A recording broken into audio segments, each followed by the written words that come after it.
मेरे 2 बेटे हैं, एक 4 साल का है, एक अभी 2 दिन बाद जो है 3 साल का हो जाएगा। हालेलुया।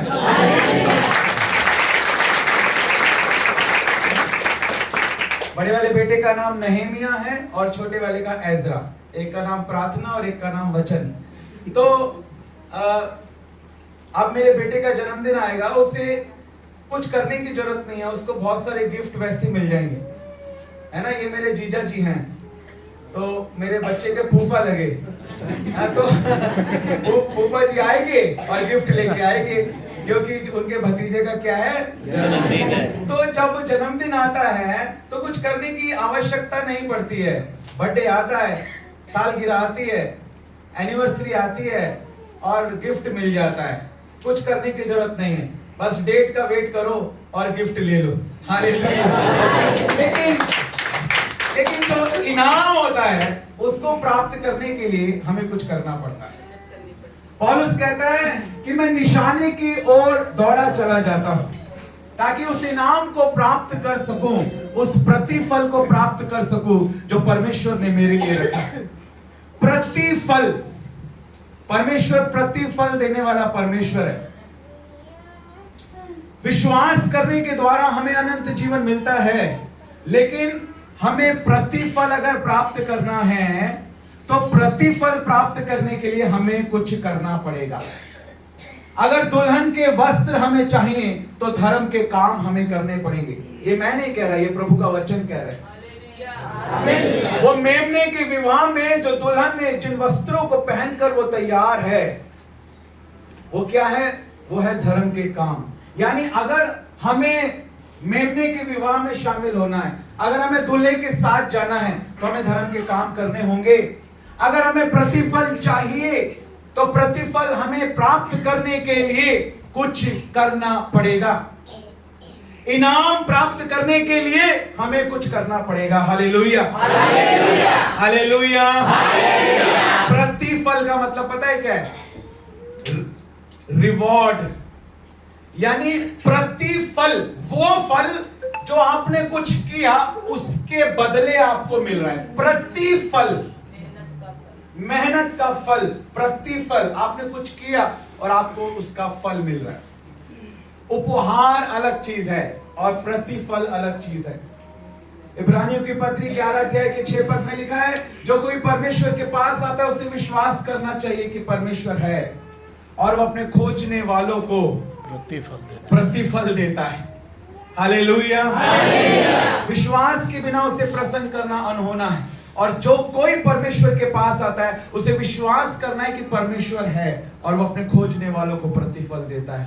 आज परमेश्वर यहाँ मौजूद है। आज वो हाथ जिस पर कीलें ठोकी गई, आज वो छिदा हुआ हाथ जिस पर मूसा ने जिन पंजरों में उंगली डालकर कहा कि प्रभु मैं विश्वास करता हूं वो जीवित है, आज वो जीवित और सामर्थ्य और सच्चा परमेश्वर अपने सामर्थ्य हाथ को आपके सिर पर रखने जा रहा है और आपको आशीष देने जा रहा है।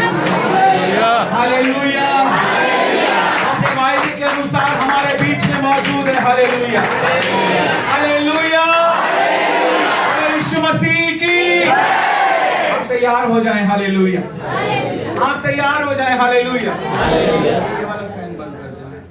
आप तैयार हो जाएं। हालेलुया, परमेश्वर हमारे बीच में कार्य करने जा रहा है। सोती हुई न रह जाना, तू पीछे कहीं न रह जाना, तू जागती रह दुल्हन की तेरा दुल्हा आता है। थोड़ा चाय दे रहे हैं सबको, तो अभी प्रेयर में डायरेक्ट नहीं जाएंगे, थोड़ा वचन में ही चलिए ताकि चाय सब पी लेंगे, तरोताजा हो जाएंगे। अभी है, थोड़ा रुक के जी, अभी बिल्कुल अभी आप वचन देते रहिए, इसमें बैठे बैठे सबको चाय दीजिए।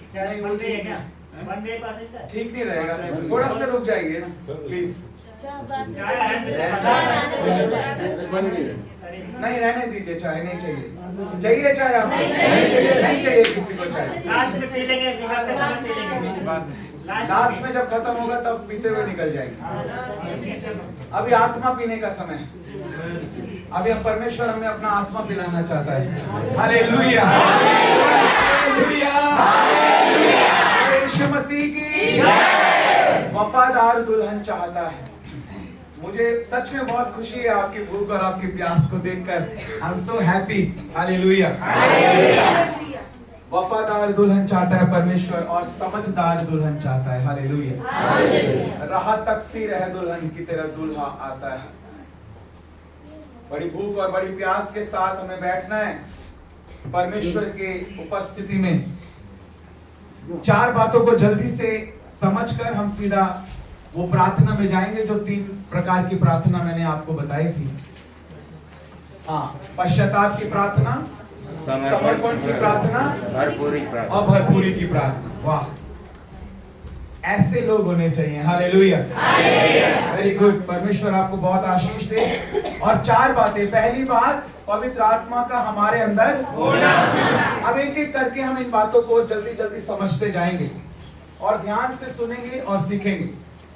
देखिए, पवित्र आत्मा और एक विश्वासी।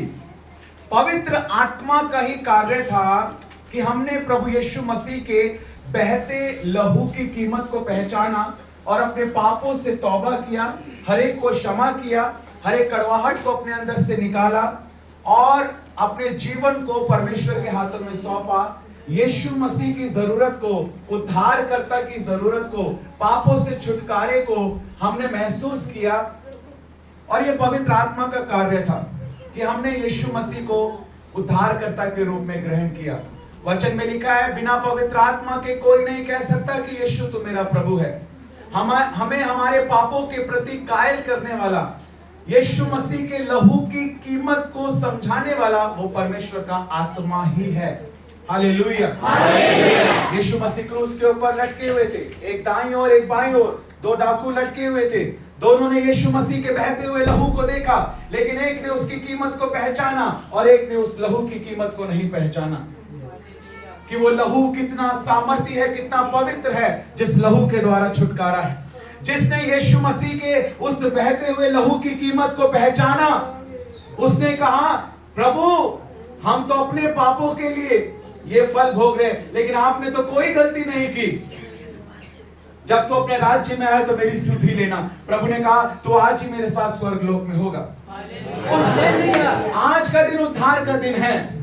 आज से पहले शैतान ने आपको कितना लेट कर दिया, नो मैटर व्हाट, अगर आज आप उद्धार पा रहे हो, आज पश्चाताप कर रहे हो, उसने जितना लेट किया उसका 7 गुना परमेश्वर आपको दे देगा।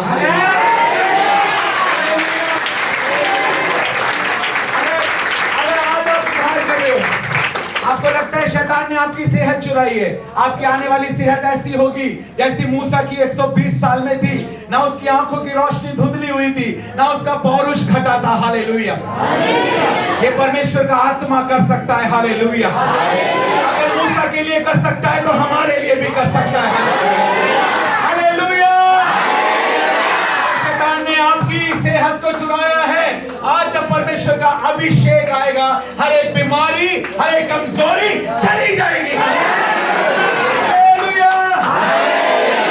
हो सकता है आप कर्जे में हो, उसने आपके धन को चोरी किया हो, क्योंकि चोर किसी और काम के लिए नहीं आता।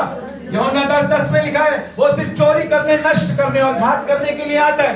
अगर आप कर्जे में हैं, अगर आप फाइनेंशियल क्राइसिस में हैं, आर्थिक बंधनों में हैं, मैंने कहा नो मैटर व्हाट, क्या मिस्टेक आपने की, क्या गलतियां आपने की, आज मन फिराओ, आज पश्चाताप करो, परमेश्वर तुम्हारी झोलियों को भर लेगा।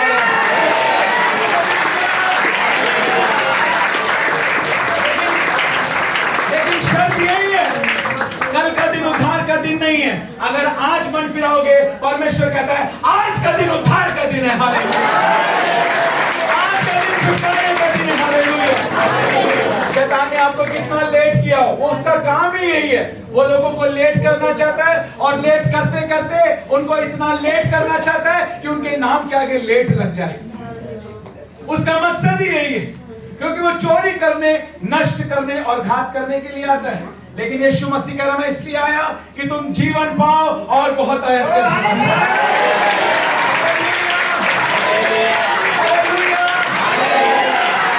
शैतान क्यों आया उसका फोकस छोड़ दो। आज यीशु क्यों आया, आज उसके ऊपर फोकस करो। आज हालेलुया। परमेश्वर का पुत्र इसलिए आया कि शैतान के कामों को नाश करे। यीशु मसीह इसलिए आया कि हमें बहुतायत का जीवन दे। Hallelujah, hallelujah. आज परमेश्वर आपके जीवन में कार्य करने जा रहे हैं। आपको पता है क्यों है? यूहन्ना बपतिस्मा देने वाले ने कहा, मैं तो तुम्हें पानी में डुबा रहा हूं, मन फिराव के लिए बपतिस्मा दे रहा हूं। जो मेरे बाद आने वाला है वो मुझसे अधिक शक्तिशाली है, मैं तो उसके जूते के बंद खोलने के योग्य नहीं। वो तुम्हें पवित्र आत्मा और आग में बपतिस्मा देगा। Hallelujah, hallelujah. इससे पहले हो सकता है इस कलीसिया का, आपका, आपके परिवार का पानी में डूबकर आपने बपतिस्मा लिया हो, लेकिन आज 24 अक्टूबर 2023 आपका पवित्र आत्मा में डूबने का दिन है। आपका पवित्र आत्मा की आग में डूबने का दिन है। Hallelujah, hallelujah. आज यीशु हमें आग में डुबाने जा रहा है। हालेलुया, आज हम पाकरू में डूबने जा रहे हैं। देखो क्या होता है, एक विश्वासी और पवित्र आत्मा। देखो सुनो ध्यान से इधर। ओके, हम अभी प्रेयर में जाएंगे, कंट्रोल करना है, ठीक है? हम प्रेयर में जाएंगे, लेकिन उससे पहले इन बातों को समझना है। सही विश्वास के साथ प्रार्थना करनी है। अगर गलत विश्वास होगा तो भी सामर्थ कार्य करेगी, लेकिन गलत वाली सामर्थ कार्य करेगी। सही विश्वास होगा तो सही सामर्थ कार्य करेगी। आमीन, आमीन। और सही विश्वास सही वचन से आएगा। और आज यहां पर सही वचन की तो बारिश हो रही है। Hallelujah, hallelujah. इसलिए आपका विश्वास सही होगा और सही सामर्थ कार्य करेगी। Hallelujah, hallelujah, hallelujah. Yeshu Masih की। देखिए, इस बात को हम सीखेंगे और समझेंगे। पहली बात कि पवित्र आत्मा का ही कार्य था। पवित्र आत्मा दोनों डाकू के दिलों में काम कर रहा था। दोनों यीशु मसीह के बहते हुए लहू को देख रहे थे, लेकिन एक ने पवित्र आत्मा की आवाज को सुना और पश्चाताप किया, यीशु मसीह के बहते हुए लहू की कीमत को पहचाना। एक ने पवित्र आत्मा की आवाज को नहीं सुना और यीशु मसीह के बहते हुए लहू की कीमत को नहीं पहचाना। एक स्वर्ग लोक गया और एक अधोलोक गया। एक नाश हो गया और एक बच गया। आज परमेश्वर ने चुनाव करने की स्वतंत्रता हमको दी है। हम सबके पास चुनाव करने की स्वतंत्रता है। हम क्या चुनते हैं? क्या हमने यीशु मसीह के बलिदान को पहचान लिया है? क्या हमने यीशु मसीह के बहते हुए लहू की कीमत को पहचान लिया है? क्या हमने वास्तव में मन फिरा लिया है? मन फिराने के लिए जो मत्ती रचित सुसमाचार के 4 अध्याय के 17 पद में लिखा, मन फिराओ क्योंकि स्वर्ग का राज्य निकट आ गया है। वहां पर ग्रीक भाषा में मन फिराने के लिए एक शब्द का इस्तेमाल हुआ है, मेटोनोया। मेटोनोया जो वर्ड है ग्रीक भाषा का मूल शब्द यूनानी भाषा का, जिसमें बाइबल जो लिखी गई इब्रानी भाषा में, अरामिक भाषा में, यूनानी भाषा में, नया नियम अधिकतर यूनानी भाषा में लिखा गया, जहां पर मेटोनोया शब्द मन फिराने के लिए इस्तेमाल किया गया। उस मूल भाषा के मूल शब्द का मतलब है यू टर्न लेना। मेटोनोया यानी आप एक रास्ते पे चल रहे थे अपने मन के अनुसार, शरीर के अनुसार, संसार के अनुसार, लेकिन जब आपने वचन को सुना तो आपने संसार से मन फिरा लिया, शरीर की बातों से मन फिरा लिया, आंखों की अभिलाषा से मन फिरा लिया। अब आपने यू टर्न ले लिया। अब आप परमेश्वर के वचन के रास्ते पर चल रहे हैं। उसको कहते हैं मन फिराना।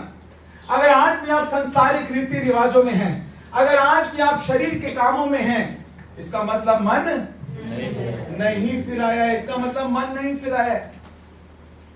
मन फिराने का मतलब पापों से, मन फिराने का मतलब है पापों को छोड़ देना। ये कैसे होता है? देखो, पाप को मानना एक बात है, पाप को छोड़ना दूसरी बात है, और पाप से नफरत करना ये तीसरी बात। बहुत बार हम पापों को मान लेते हैं, हाँ प्रभु हमने ये गलती की है, मुझे माफ कर दे प्रभु, मेरे से गलती हो गई, लेकिन फिर भी करते रहते हैं, छोड़ते नहीं। बहुत से लोग छोड़ देते हैं लेकिन फिर भी उनका मन करता है, फिर भी उनका मन करता है। इसका मतलब अभी तक वो उस पाप से नफरत नहीं कर रहे। क्यों यीशु मसीह को अभिषेक मिला? क्योंकि यीशु मसीह ने धर्म से प्रेम किया और अधर्म से बैर किया। हालेलुया। इसीलिए परमेश्वर ने यीशु मसीह को अभिषेक किया। अभिषेक जो शब्द है ना, ये अभिषेक शब्द के ऊपर एक टीचिंग है, पूरी 40 दिनों की टीचिंग है वो, 40 डेज की अनॉइंटिंग के ऊपर, सिर्फ एक शब्द के ऊपर 40 दिन की एक टीचिंग है। अभिषेक कोई ऐसी नहीं वर्ड है। अभिषेक का मतलब है बाइबल में कहां कहां ये शब्द इस्तेमाल हुआ है, किस किस संदर्भ में इस्तेमाल हुआ है, यहां पर कौन कौन से इब्रानी शब्दों का, यूनानी शब्दों का इस्तेमाल किया गया है, किस संदर्भ में ये बात कही गई है, ये सब हमने सीखा है, समझा है। हालेलुया। अभिषेक शब्द का एक मतलब होता है अलग किया हुआ। जिसको परमेश्वर अभिषेक करता है, इसका मतलब वो अपने एक स्पेसिफिक कार्य के लिए उसको अलग कर रहा है। अगर आपको परमेश्वर से अभिषेक चाहिए, आपको अपने आप को अलग करना होगा संसार से, संसार की बातों से, शरीर के कामों से आपको अलग करना होगा अपने आप को। आपको निर्णय लेना होगा। हालेलुया।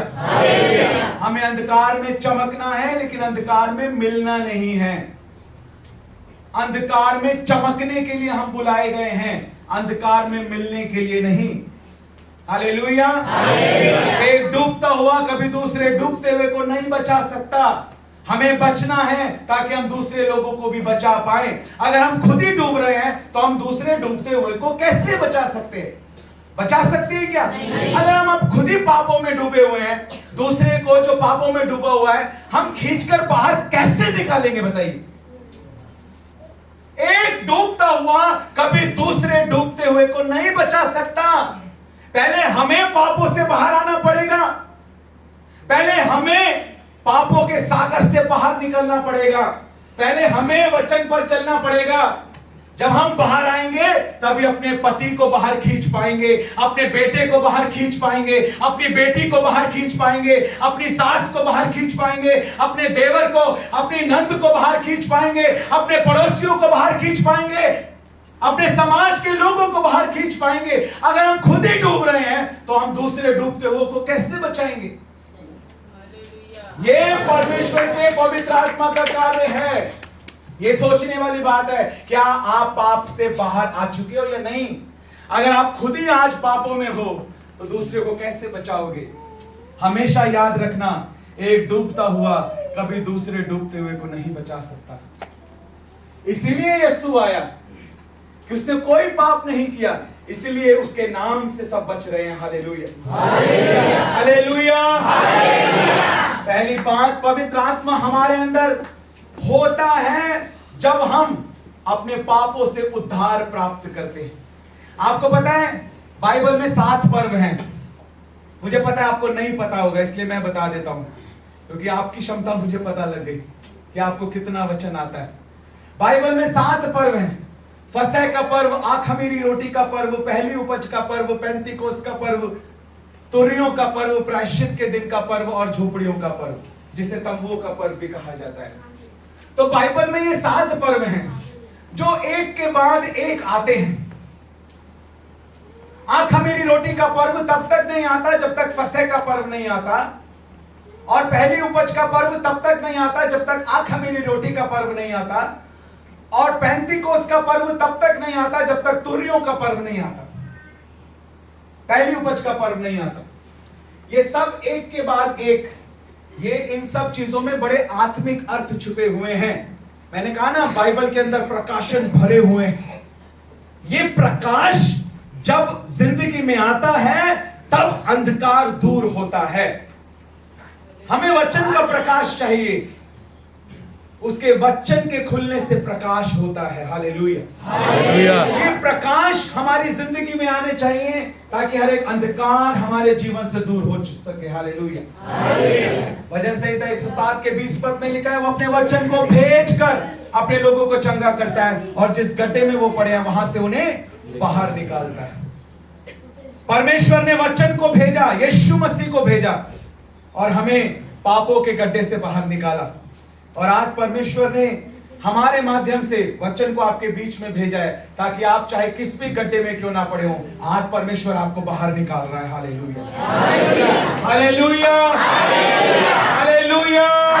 लेकिन आज सच्चा पश्चाताप करना है। जब हम पहली प्रार्थना में जा रहे हैं, पश्चाताप की प्रार्थना, पाप को मानना काफी नहीं है, पाप को छोड़ना होगा। नीति वचन की पुस्तक के 28 अध्याय के 13 पद में लिखा है, जो अपने अपराध को छिपा कर रखता है उसका काम सफल नहीं होता, लेकिन जो अपने अपराध को मान लेता और छोड़ देता है उस पर परमेश्वर की दया आती है।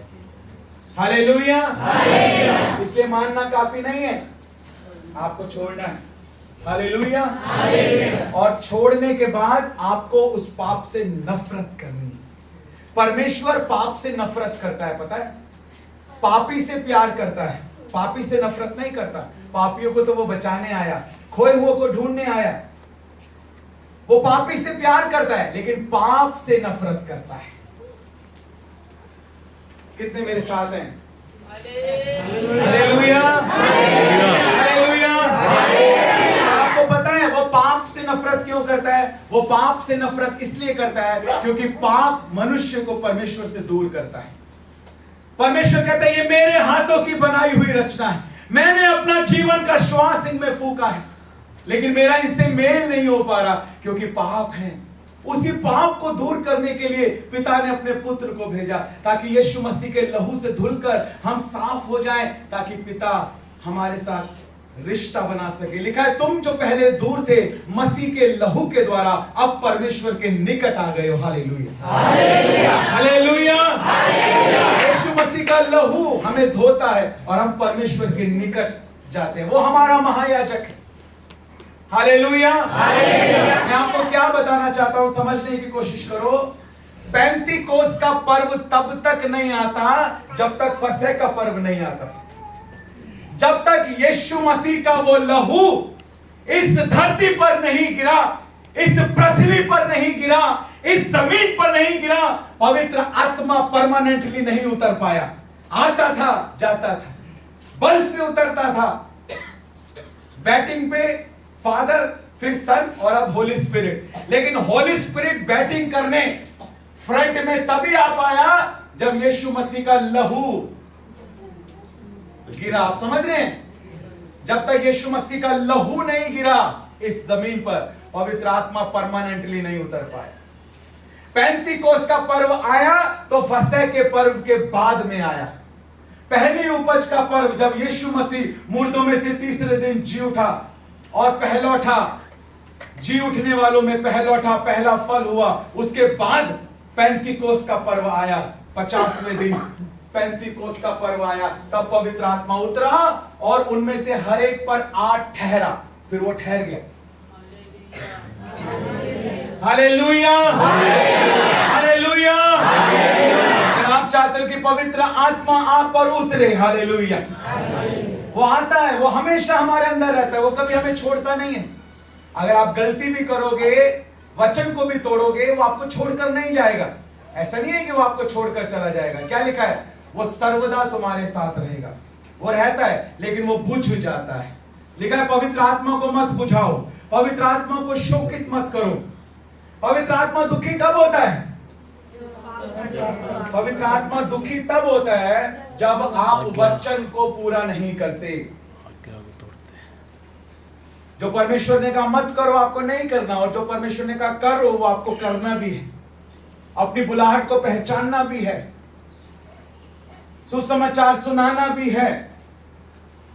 Hallelujah, hallelujah. अपनी बुलाहट को पूरा भी करना है, नया गीत भी लिखना है, आत्मा में उन्नति भी करनी है। Hallelujah, hallelujah. आपको वो करना भी है जो परमेश्वर चाहता है कि आप करें।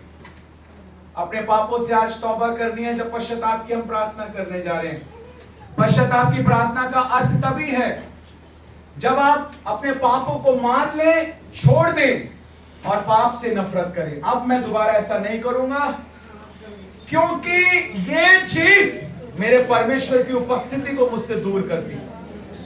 सुनिए सुनिए, आंखें बंद मत करिए, मेरी तरफ देखिए। मैं कहूंगा आपको प्रार्थना करने के लिए, तब आप प्रार्थना करें। ये चीज मुझे परमेश्वर आपकी उपस्थिति से दूर करती है, इसलिए ये काम मैं नहीं करूंगा। जैसे परमेश्वर के दास ने कहा ना, मैं इन हाथों से ताश नहीं खेल सकता क्योंकि ये यीशु मसीह के हाथ है। पवित्र आत्मा दुखी होता है, पता है, क्योंकि संपूर्ण पवित्र शास्त्र अभी हम सुन रहे थे कि परमेश्वर के आत्मा की प्रेरणा के द्वारा लिखा गया है। अगर मेरा बेटा मेरी बात को नहीं मानेगा तो मुझे दुख होगा कि वो मेरी बात को नहीं मान रहा। जब हम परमेश्वर की बात को नहीं मानते तो परमेश्वर दुखी होता है। वो हमें छोड़ता नहीं है, वो हमें छोड़कर जाता नहीं है, लेकिन वो दुखी होता है। उसने ये फीलिंग्स, ये प्राण हमारे अंदर डाला है। परमेश्वर को प्रसन्न कर सकते हैं हम विश्वास के द्वारा, आत्मा को दुखी कर सकते हैं हम। लिखा है वचन में कि आत्मा को मत बुझाओ, आत्मा को शोकित मत करो। अब वो सामर्थ आपके अंदर है जिसके द्वारा परमेश्वर का राज्य आएगा। वो शक्ति आपके अंदर है, लेकिन अगर वो आत्मा दुखी है तो क्या वो सामर्थ आपके अंदर बह पाएगी? इसलिए सच्चा पश्चाताप जरूरी है, अपने पापों के लिए क्षमा मांगनी। और ये तीन चीजें हैं, देखो, पाप, अपराध और अधर्म। जब पश्चाताप करते हैं तो इन तीनों को शामिल करना है प्रार्थना में। आराधना, पता नहीं आप कैसे करते हैं, लेकिन आराधना करने की पूरी एक टीचिंग है कि चर्च में वर्शिप कैसे होनी चाहिए, कौन सा गाना पहले गाना चाहिए, किस तरह का गाना फिर गाना चाहिए, किस तरह का गाना फिर गाना चाहिए, कैसे आराधना होती है, उसका एक पैटर्न है। कभी परमेश्वर ने चाहा तो आपको सिखाएंगे। हमारे पास, मैंने कहा ना, समंदर है ये, आप ले लो इसमें से 4-5 बाल्टी, कोई फर्क नहीं पड़ता। हालेलुया। तो मैं आपको क्या बताना चाहता हूं, जब हम प्रार्थना करते हैं उसका एक तरीका होता है। बहुत सारे लोग ऐसे होते हैं कि वो बहुत बोझों को लेकर, चिंता को लेकर बैठे होते हैं। हमें उन सब चीजों को परमेश्वर के हाथों में सौंपना है। बहुत सारे लोग ऐसे होते हैं जो किसी के प्रति कोई कड़वाहट, कोई क्षमाहीनता, कोई बदले की भावना लेकर अपने अंदर बैठे होते हैं। प्रभु ने कहा, जब तू वेदी पर आए भेंट लेकर, धन्यवाद की, जय जयकार की, और तेरे मन में तेरे भाई के प्रति कोई बैर हो, तो अपनी भेंट को वहीं छोड़, पहले जा अपने भाई से मेल मिलाप कर, तब आके अपनी भेंट चढ़ा। तो परमेश्वर हमारी धन्यवाद की भेंटों को कैसे ग्रहण करेगा? हमारे हालेलुया को कैसे ग्रहण करेगा परमेश्वर? हमारी स्तुतियों में कैसे विराजमान होगा परमेश्वर? हम तो अपने भाई के प्रति, किसी पड़ोसी के प्रति, किसी व्यक्ति के प्रति कोई कड़वाहट, कोई बदले की भावना, ईर्ष्या, बैर, जलन, विरोध, विधर्म, फूट, ये सारी चीजें लेकर अपने अंदर बैठे। ये कड़वी जड़ों को अपने अंदर से निकालना, ये रुकावट है। मैं आपको बताना चाहता हूं, जब तक हम साफ नहीं होंगे परमेश्वर हमें नहीं भर पाएगा, क्योंकि उसका अभिषेक पवित्र है। वो उतरेगा तो भी पवित्र करेगा, लेकिन वो देखता है हमारा समर्पण, वो देखता है हमारा पश्चाताप। हालेलुया। और ये कठिन नहीं है। हाँ, अगर हम अपने आप से करना चाहें तो बड़ा कठिन है, लेकिन अगर परमेश्वर का आत्मा हमारी मदद करे तो उसके लिए कुछ कठिन नहीं है। Hallelujah, hallelujah. उसके आत्मा के द्वारा हो सकता है। हालेलुया। वो सब कुछ कर सकता है। हालेलुया। वो जो हमें सामर्थ्य देता है उसमें हम सब कुछ कर सकते हैं। Hallelujah, hallelujah. ये पश्चाताप का मतलब यही होता है। ऐसे नहीं कि बस प्रभु क्षमा कर, बस काम खत्म। नहीं, जिसको माफ नहीं किया उसको भी तो माफ करना है। बहुत सारे लोग अपने आप को माफ नहीं करते, अपने आप को हमेशा दोषी ठहराते रहते हैं कि मेरी वजह से ऐसा हुआ, मेरी गलती के कारण ऐसा हुआ। अपने आप को दोषी ठहराते हैं लोग। हमें अपने आप को भी माफ करना है और दूसरे को भी माफ करना है। हालेलुया। अब ये पश्चाताप कहलाएगा। पाप, अपराध और अधर्म। हालेलुया। पीढ़ियों के अधर्म के कामों के श्रापों को तोड़ना है। पता है बहुत सारे श्राप क्यों होते हैं? जो आपने नेगेटिव वर्ड्स अपने मुंह से बोले हैं आपके बच्चे के लिए। नेगेटिव बातों को अगर आपने अपने मुंह से बोला है तो आपको उन सारे वर्ड्स को कैंसिल करना है।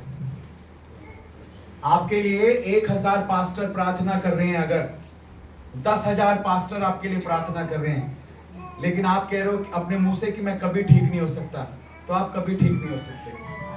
हालेलुया। आप समझ रहे हैं मैं आपको क्या समझाना चाहता हूं? स्विच ऑफ कर दो भैया, दबा दो। कितनों को समझ में आ रहा है? हमारे मुंह के शब्द है ना, हमारा अंगीकार वो परमेश्वर के वचन के अनुसार होना चाहिए।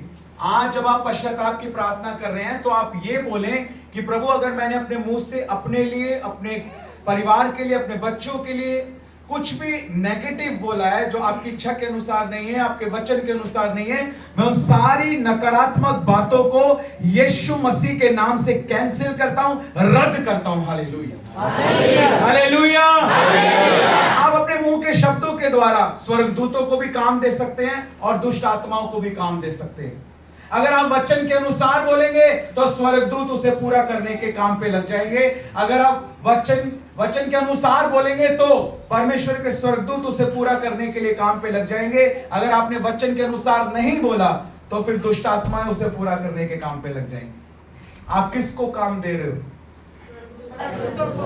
इसलिए आपका अंगीकार हमेशा वचन के अनुसार होना चाहिए। हालेलुया। सच्चे पश्चाताप में ये सारी बातों को ध्यान में रखना है। विलाप गीत के 5 अध्याय के 7 पद में लिखा है, हमारे पुरखाओं ने पाप किया और मर मिटे हैं, लेकिन उनके अधर्म का भार हमें उठाना पड़ रहा है।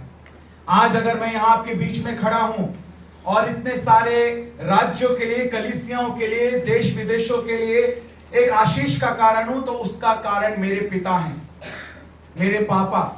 मेरे पापा से वो आशीष मेरे ऊपर आई है और मेरे से वो आशीष आपके पास आ रही है। परमेश्वर जो है वो पीढ़ियों से पीढ़ियों तक आशीष देने वाला परमेश्वर है। अब्राहम की आशीष आज हमको मिल रही है।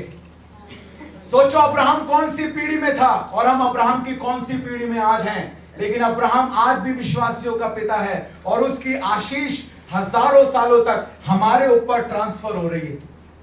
आप गलती करते हो, बच्चे देखो अपाहिज पैदा होते हैं, जन्म से अंधे पैदा होते हैं। क्या उस बच्चे ने कोई गलती की होती है? वो बच्चा तो मासूम है, लेकिन उसके पीढ़ियों के अधर्म के, पूर्वजों के, माता पिता के, पूर्वजों के, दादा दादी के, वो जो उन्होंने गलत काम किया, जो उन्होंने आज्ञाओं को तोड़ा, उस अधर्म का भार उस बच्चे को उठाना पड़ रहा है। लिखा है, मैं बेटों को, पोतों को, उनके नाती पोतों को पीढ़ियों का दंड देने वाला परमेश्वर हूं, यह वचन में लिखा है। इसलिए वो सारे श्राप जो है ना, जो पीढ़ियों से चले आ रहे हैं, उन सारे श्रापों को हमें पश्चाताप की प्रार्थना में तोड़ने की जरूरत है, मानने की जरूरत है कि पिता, मैं हर एक अपने पूर्वजों के, पीढ़ियों के धर्म के कामों को मान लेता हूं। हर एक श्राप, हर एक नेगेटिव इन्फ्लुएंस यीशु मसीह के नाम से मैं रद्द करता हूं। हालेलुया। जो कुछ तुम पृथ्वी पर बांधोगे वो स्वर्ग में बंध जाएगा, और जो कुछ तुम पृथ्वी पर खोलोगे वो स्वर्ग में खुल जाएगा। Hallelujah, hallelujah. तुम्हारा उद्धार, तुम्हारे परिवार का उद्धार, तुम्हारे बच्चों का छुटकारा, घरानों का छुटकारा तुम्हारे मुंह के अंदर है। हालेलुया। तुम्हारे अंगीकार के अंदर है। हालेलुया। नीति वचन 18:21 में लिखा है, जीव के वश में मृत्यु और जीवन दोनों है, जो उसे काम में लाना जानता है वो उसका फल भोगेगा। आप इसको काम में लाओ, आप उसका फल देखोगे। Hallelujah, hallelujah. जब आप पश्चाताप की प्रार्थना करें तो इस प्रकार से प्रार्थना करें ताकि वो परमेश्वर की उपस्थिति को, पवित्र आत्मा की उपस्थिति को आप अपने अंदर महसूस कर पाए। हालेलुया। आइए हम घुटनों पर बैठ जाएंगे, हम प्रार्थना में जाएंगे।